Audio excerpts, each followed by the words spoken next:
ভাইরা আমার, আমাদের প্রিয় নবী সাল্লাল্লাহু আলাইহি ওয়াসাল্লাম আল্লাহ তাআলা তাকে 5 ওয়াক্ত নামাজের বিধান দেওয়ার জন্য জিবরিলকে দিয়ে পাঠান নাই, আল্লাহ ডেকে আরশে নিয়ে গেছেন। আরশে নিয়ে নিজের কাছে নিয়ে তাকে 5 ওয়াক্ত নামাজের নির্দেশ দিয়েছেন। নবী সাল্লাল্লাহু আলাইহি ওয়াসাল্লাম এই নামাজকে জীবনে এরকম আঁকড়ে ধরেছেন, যারা মদিনায় গিয়েছেন তারা জানেন, অথবা ভিডিওতেই অনলাইনে আপনারা দেখতে পারেন। নবী করিম সাল্লাল্লাহু আলাইহি ওয়াসাল্লামের যেখানে মিম্বর ছিল, ওখান থেকে তার যে কবর, এই জায়গাটা খুব সামান্য একটু জায়গা, কবরের ওই জায়গাটাই তার হুজরা ছিল। সেখান থেকে অসুস্থ হয়ে তিনি এই পর্যন্ত হেঁটে এসে নামাজ পড়বেন, এই ক্ষমতা তার ছিল না। তিনি মৃত্যুসজ্জায় যখন শায়িত, একেবারে মৃত্যুর মুখে পতিত আমাদের প্রিয় নবী সাল্লাল্লাহু আলাইহি ওয়াসাল্লাম, তখন তার হঠাৎ করে হুঁশ চলে যাচ্ছিল, জ্বরে আক্রান্ত, অসুস্থ।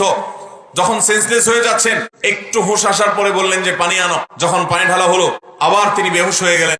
আবার হুঁশ আসছে, আসার পর তিনি প্রতিবার হুঁশ আসার পর তিনি বলছেন যে নামাজ পড়ে ফেলছে কিনা, সবাই সালাত আদায় করেছে কিনা। বলা হচ্ছে না, সালাত আদায় করা হয় নাই। তিনি তখনও সালাতের চিন্তা করছেন। এরপরে যখন একটু শরীরটা একটু ভালো হলো, সেন্সটা ফিরে আসলো, কিন্তু দাঁড়াবার ক্ষমতা নাই, তখন আলী এবং আব্বাস রাদিয়াল্লাহু তাআলা আনহুমা, দুইজন সাহাবী, দুইজনের কাঁধে 2 হাত দিয়ে শরীরের সবটুকু ভর তাদের গায়ে ছেড়ে দিয়ে এরপরে পাওটাকে মাটির সাথে, ফ্লোরের সাথে টেনে টেনে হেসরাতে হেসরাতে ওই নামাজ পড়ানোর জায়গায় আসছেন। কিন্তু তার ইমামতি করার শারীরিক ক্ষমতা নাই। তিনি ইশারা দিচ্ছেন, মুরু আবু বকর ইউসাল্লি বিন নাস, আবু বকরকে বলো ইমামতি করে যেন নামাজ পড়ায়। তার নামাজ পড়ানোর মতো ক্ষমতা ছিল না। জীবনের এই কঠিন পরিস্থিতি পর্যন্ত প্রিয় নবী সাল্লাল্লাহু আলাইহি সাল্লাম এইভাবে এসে নামাজ পড়েছেন। এবং তার যখন শেষ নিঃশ্বাস ত্যাগ করেন, তিনি জীবনের শেষ কথা হিসাবে যেটা বলেছেন সেটা হলো আসসালাহ আসসালাহ ওয়া মা মালাকাত আইমানুকুম। তোমরা নামাজের ব্যাপারে দায়িত্বশীল হবে, মুসলমানরা নামাজ পড়বে।